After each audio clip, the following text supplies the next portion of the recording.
Today we're going to talk about assembling, running, and cleaning your 704. The rear seal goes together by placing the larger end over your thumb.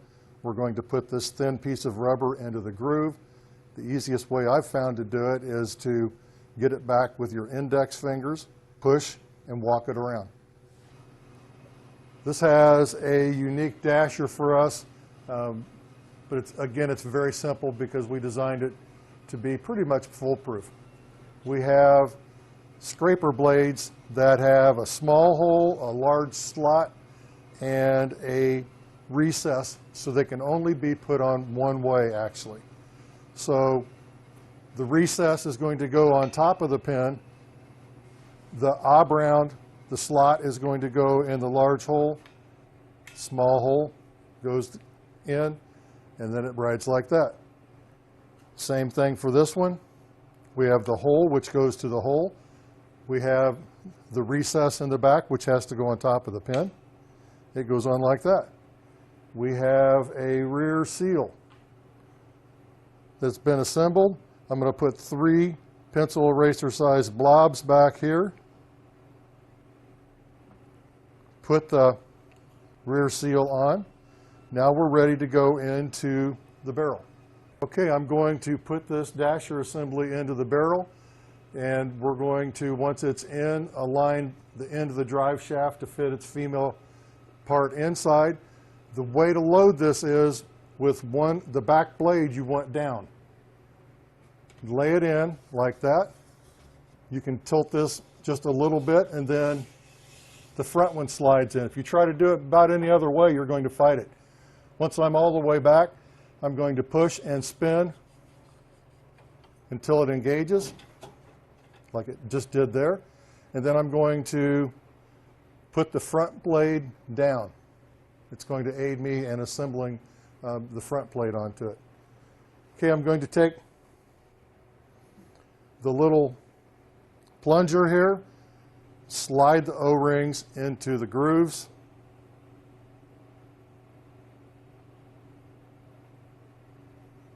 They easily stretch over. Next, I'm going to take the shaft, screw it onto the plunger. We get the spring, put it onto the shaft. Get a little bit of lubricant on both of these O-rings. Work it around into the O-rings. Going to grab the spigot housing, insert the spring and shaft in first, get it started, turn over, and guide the shaft through the hole. We have the knob. It looks different than the other ones. Screw it all the way in and get it as tight as you can. Next goes the large fat O-ring that goes on over this for the seal. Then I'm going to grab the front plate, paying attention to where the recess is for its bushing that goes onto the dasher. Turn it to the opposite side and put the spigot on by screwing it until you find the thread or the place where it stops. Turn it just to where you have it straight down so it dispenses straight down. Next goes on the front plate O-ring that gets no lubricant. It's very important that this does not get lubricant. If it does, it will squirt out of the way and leak. Next, I'm going to get the bushing for the dasher, insert it into its hole, a little bit of lubricant on the top, and just a little bit in the side. We don't want any on the opposite side. It's just going to make it harder for you to get out later. Next, I'm going to get my knobs close by. Going to hold on to this O-ring while I'm getting it up close because it tends to jump out of the way. I'm going to pull this out just a little bit. Find the dasher first.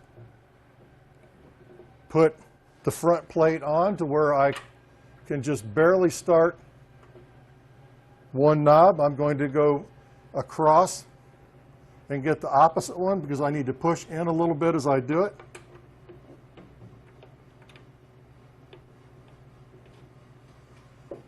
Going to get these two started. Not too much. Get the other two knobs.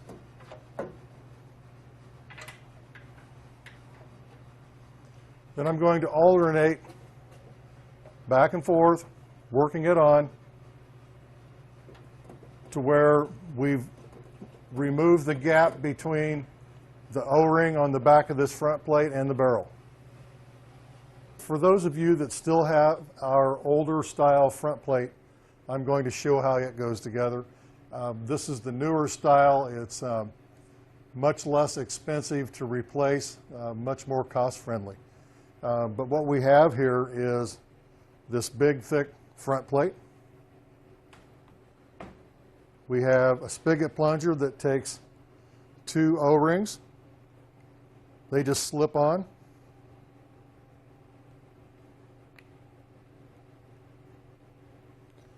One in the front, one in the back.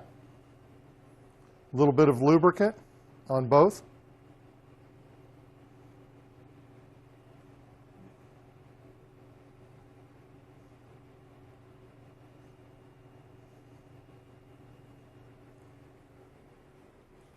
You'll notice on this plunger there is a recessed area out, and that you can only enter the handle in from the back side.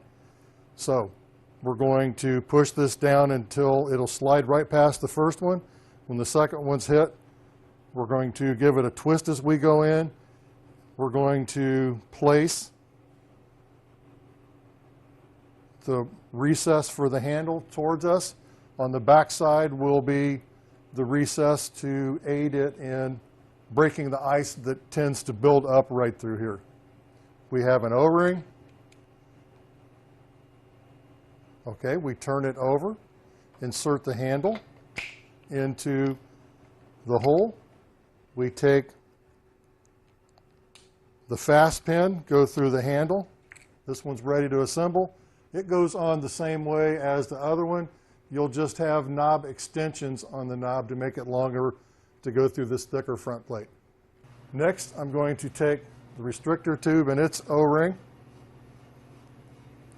slip it on, a little bit of lubricant,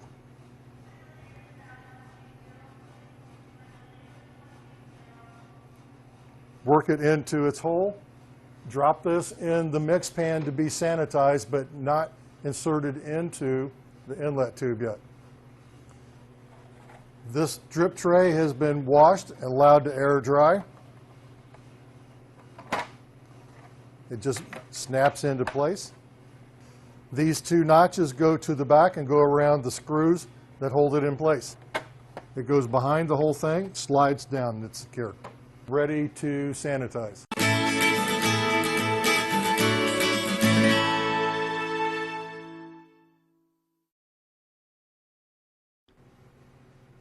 Okay, I have 4 gallons of lukewarm water that I have measured 1 ounce of liquid sanitizer into it and stirred it up. I'm going to dump that 4 gallons into the hopper.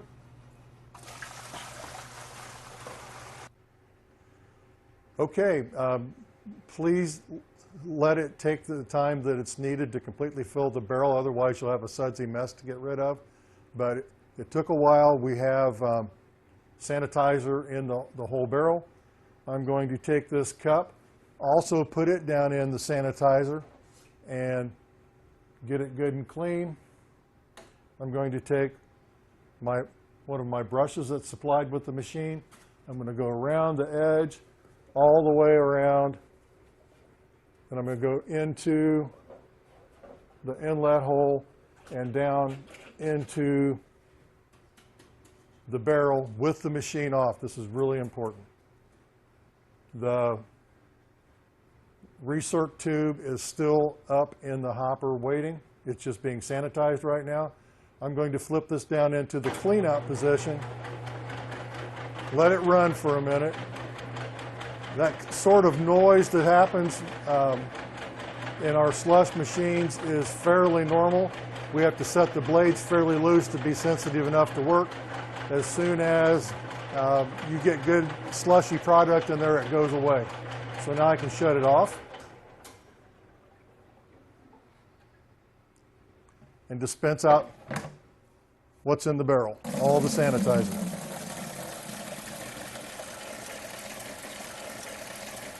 Grab the recirc tube, get it on top. Okay, I have at least 4.5 gallons of mix is what it's going to take to fill this machine up to even be able to turn it on.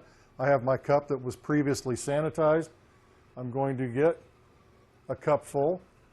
I'm going to go around. I have a container down here that I'm going to leave there as I'm getting the last bit of sanitizer out, plus the mix that I'm running around the walls, just a little bit on the walls. The rest I'm going to go to the front and dump it. As soon as it comes out looking like the mix that's put in, I'm going to shut this off. Fill the machine with the rest of the mix.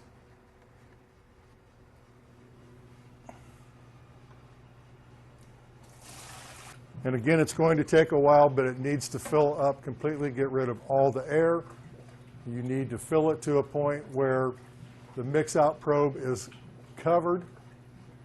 Once that happens and it is filled, it's through bubbling in, we'll put the recirc tube into its hole, turn the machine to auto. Okay, just to summarize, we've assembled the dasher, lubed it, put it in place, assembled and lubed the front plate, put it in place. We have sanitized the machine. We have chased it out with mix. We let the mix pan fill until the mix-out probe is satisfied. We put the recirc tube in place. All that's left to do is turn the machine on to auto. Put the lid on. There's the compressor starting up.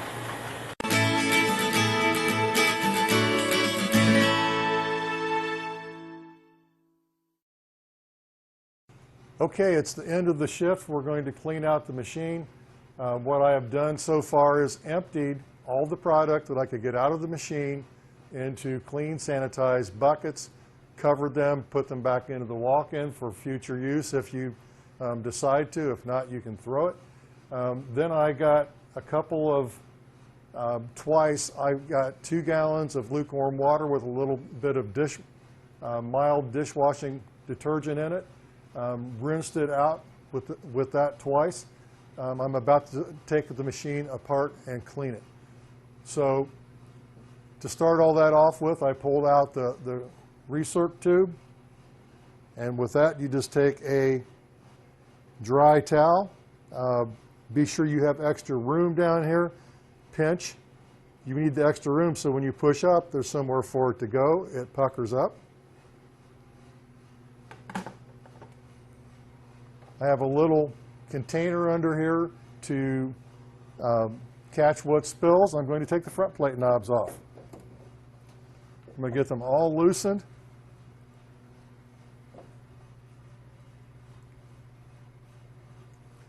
I'm going to hold on to it and take the knobs off.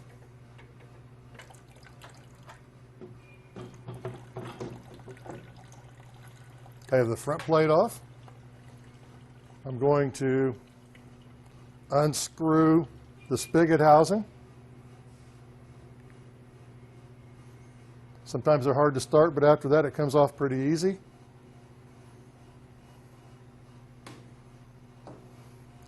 Going to take off the knob.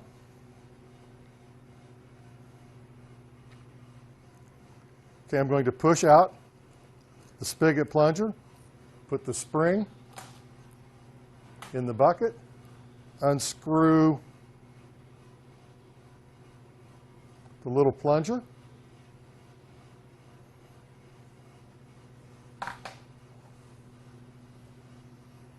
I'm going to remove the excess lubricant. It makes it easier to get it off.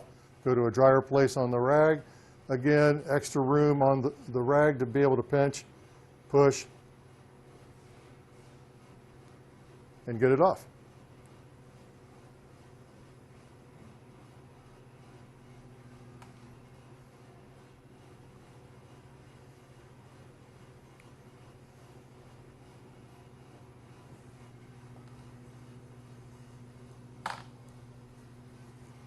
I need to get this off. Easiest way to do that is to take one of our O-ring removal tools. Don't go in it straight. You'll just snap this little piece off. Go in it at an angle. Get behind it till you can roll it out and away. Roll it off. This also goes into the bucket of parts to be cleaned along with the knobs. We need to get this O-ring off. Smack it on your hand. Front bushing comes out. Dasher comes out. Hold on to the blades. They will fall off easily. Put them in your bucket. Get the rear seal off. Be careful with this little propeller in the front. It's easy to bend and it won't work as efficiently if you do.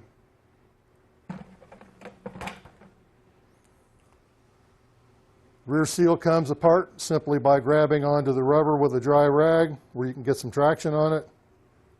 Pull it apart. It's really important to get this groove cleaned out. All these parts go back into the sink. Be careful not to lose the little O-rings. Bring some soap and mild detergent back in some warm water. Wash out the machine, the top, the front. Wipe down the machine with a rag. Never use Scotch-Brite. Let your parts after you wash air dry and you're ready to go the next day.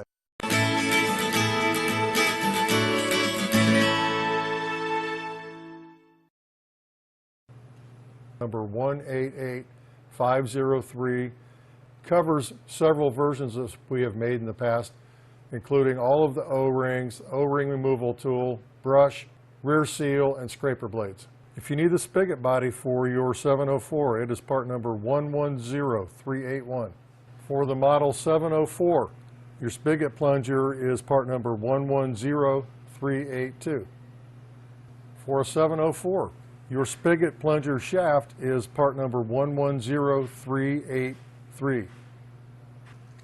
The spigot plunger spring for your model 704 is part number 64531. The front plate spigot plunger knob on your model 704 is 64457.